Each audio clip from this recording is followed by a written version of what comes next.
Guys, ayan, magandang buhay sa ating lahat. Ayan, mega love shoutout sa ating pong mga viewers. For this video, magagawa tayo sila bawang tahong. At sa ating pagluluto, ayan, sinama ko na dyan lahat ng ingredients. Yan, bawang sibuyas at luya. Yan, sutin lang natin yan, guys. Sa mga hindi pa nakaka-subscribe sa akin, please do subscribe my Facebook, give and follow. Yan, sutin lang natin yan ganyan, guys. At kapag okay na,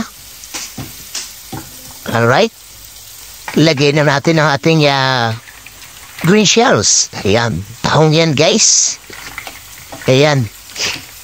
Kaya naman, sutiran natin yan ganyan, guys, para yung lasa ng ingredients na nalagay natin ay maghalo dun sa loob ng laman ng green shells.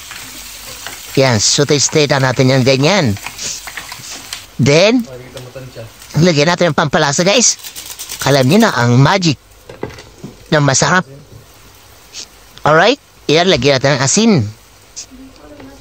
Alright? Ayan, hayaan nyo lang siyang maluto ng ganyan, guys. Para naman yung sa loob niya ay talagang sumuot yung lasa. Ayan, bisay lang natin yan yung ating mga luya at kamatis. Sa ganon, yung lasa ay punta dun sa sabaw. So, yan. After nyan, guys, tagin na natin yung sabaw. Yan, depende sa inyo, guys, kung gusto nyo lagyan ng maraming sabaw. O, ganyan lang, katamtamal lang.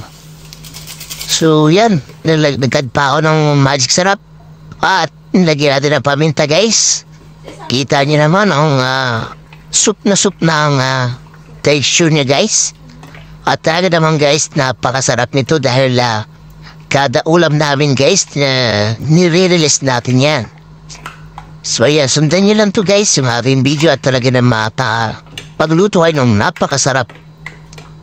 O yan, mga ano yan, guys, 30 minutes to 35 minutes ko yan niluto ng ganyan. Paano sa ganon, maluto siya ng maayos. At napakasarap to, guys, talaga naman lalakas ang inyong immune system kapag humigupwe na sa bawa na to, guys. Yan, may grab siya sa ating mga share dyan at sa ating mga followers. Thank you so much, guys. Yan, ganyan lang natin, guys, para yung sabaw niya ay pumasok sa loob. Yan, ito na yung finished product natin, guys, at talaga namang ready to eat na. At napakasarap ito, guys, promise. Ayan. Ayan lang, guys, yung ating sabaw. Ayan. May luya yan, guys.